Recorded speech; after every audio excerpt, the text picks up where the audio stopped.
Deputy Catherine Murphy, and can we please now, for Deputy Murphy, restore some order?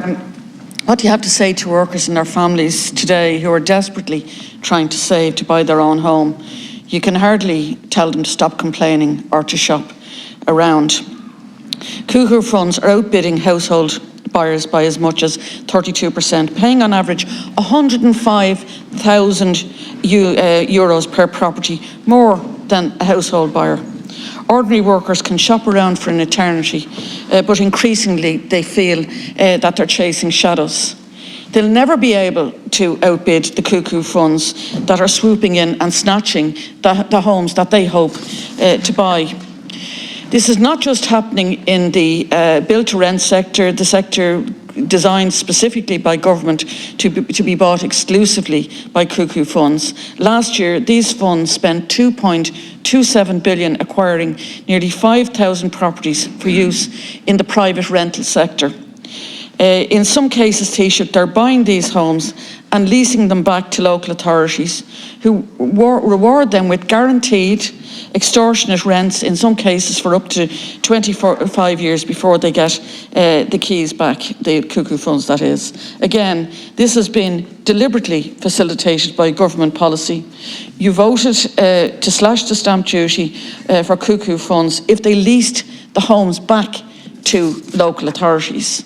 We warned you at the time that this would be the result, but it went ahead anyway.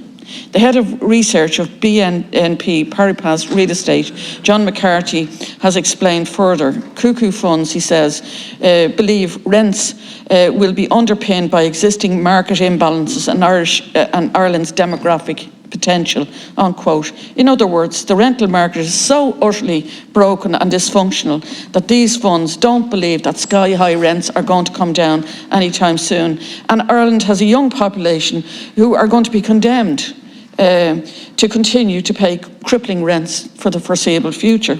Rents are now 50% higher than they were during the Celtic Tiger peak. Taoiseach, what is the level that you think is sustainable? In Dublin, rents went up by 4% just in the last 3 months of 2021. Nationally, year on year, they went up by 10%. In 20 counties, seeing a double-digit increase, up by 25% in Donegal. Meanwhile, the government insists that the rent caps, which are now set at 2%, are working. It's plainly obvious that the rent caps are not working. You have to be straight with people, Taoiseach. I think, most people believe that this is out of control. You're going to have to tell us how you will get control of this. Do you accept that the government has incentivised the disaster by rewarding the cuckoo funds with tax breaks for buying what would be normally family homes? Do you accept that rent caps are not working? Will you immediately bring in a 3-year ban for increases on rents? And we really need to see, an eviction freeze, where there is a serious problem with evictions coming down the track. Thank you. Again, I thank the Deputy for raising the issue. And again, the issue is a very serious one. Rents are too high for people. There's not enough houses out there. You can see from the DAF report, there's not enough apartments to rent. There's not enough housing out there to buy.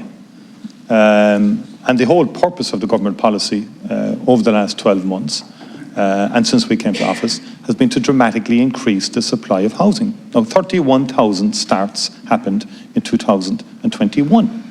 That's the highest number of housing starts since 2008.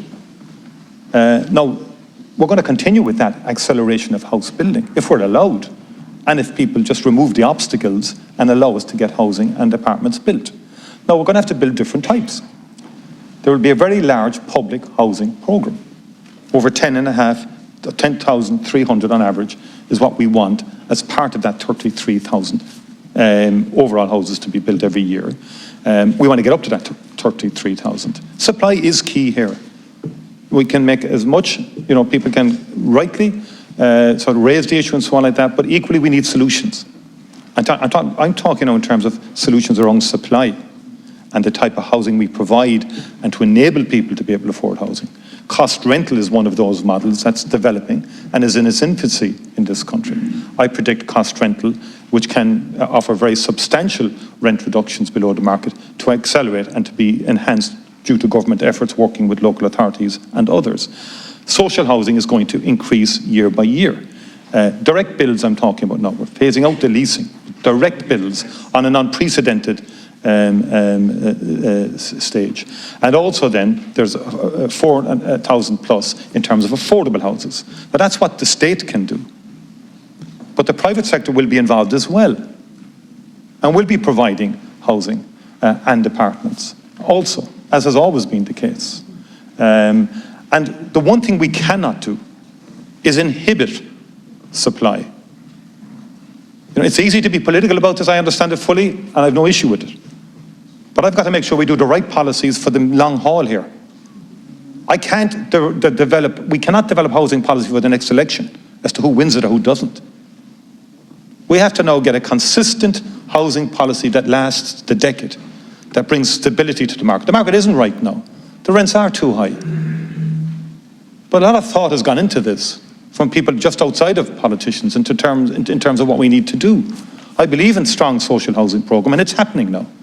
I believe in the idea of affordability, that we should help from the state perspective. I believe in the idea of cost rental, but I also believe that we need private sector investment as well. And I think all deputies opposite need to speak out on that. Do you believe in private sector investment at all in the housing market? Or is it your view that we should continue the decline in the number of landlords that's out there? They're leaving the market. We just don't have enough rental properties. We don't have enough houses built out there for people to buy. We want more owner-occupiers. We want to give people the chance to buy their homes, which is why you have the shared equity coming in. They had to buy and so on like that. So, you know, there are huge issues here. I acknowledge that, Deputy, but we need to be solution-focused in terms of how we get to terms with them. Deputy Murphy. Let me address the issue of private sector investment. Of course it has its place. It's a big part of the solution. But it has to have constraints put on it.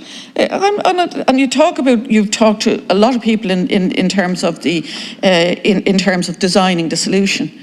You know, I'm wondering who you're talking to, because the solution has been designed really favouring cuckoo funds over the individual home buyer. I mean, that's the obvious thing that is happening here. Do you ever question that you could be getting this wrong? Like Fianna Fáil have got it wrong before. Do you ever question that you're talking to the wrong people or you're taking the wrong advice? Look at the evidence. Look at the evidence of the rent. Who can afford €2,000 a month rent in perpetuity? I mean, it's only going to be a question of time before we see people, young people, queuing up at the airport to leave this country. And they're going to be doing it because you can't live in it. You know, and housing is critical to that. And for the last decade, I've been talking about, you know, the need to build that the social housing. When HAP was brought in, I said it would be a disaster if it wasn't accompanied by a big house building programme. It would become a dominant feature in terms of the amount of state money that went into it. I'm sick to death of predicting things that turn out to be right. Maybe you might listen to some of us rather than, you know, saying the same thing. We know we need supply, but we need affordable supply. And Taoiseach, this is not working, and anyone looking at those statistics knows it's not working. Thank you, Deputy. Taoiseach. I've been an outstanding advocate of social housing. Just along with yourself, even when I was in opposition. We're now looking at an unprecedented social housing programme. It's going to take time to build, but it's happening right now. There were 31,000 starts last year. And I'm glad you acknowledged the need for you've acknowledged the need for private sector investment. It does need to be constrained. We've already brought in planning constraints on funds in terms of housing estates and being able to bulk buy. They cannot, okay? And it's been both from a taxation perspective and a planning position that has happened. In terms of apartment building, there's been a huge issue for some time in terms of the whole issue around viability around apartment building. The DAFT report says, and I think the Paribas report says that basically, if that funding wasn't available, those apartments would never have been built in the first place. So we have an issue with apartments. No question about that in terms of viability, particularly in terms of brownfield sites, trying to get compact living. That's all part of housing for all. And that's why the Croí Cónaithe Fund has been established, to see can the state help in terms of creating viability and affordability in that apartment sector. Thank you, Taoiseach. And that is clearly a challenge. But again, let's be very clear. We have to be very, very careful that we don't inhibit supply even more in terms of just responding to short-term issues. Thank you very much.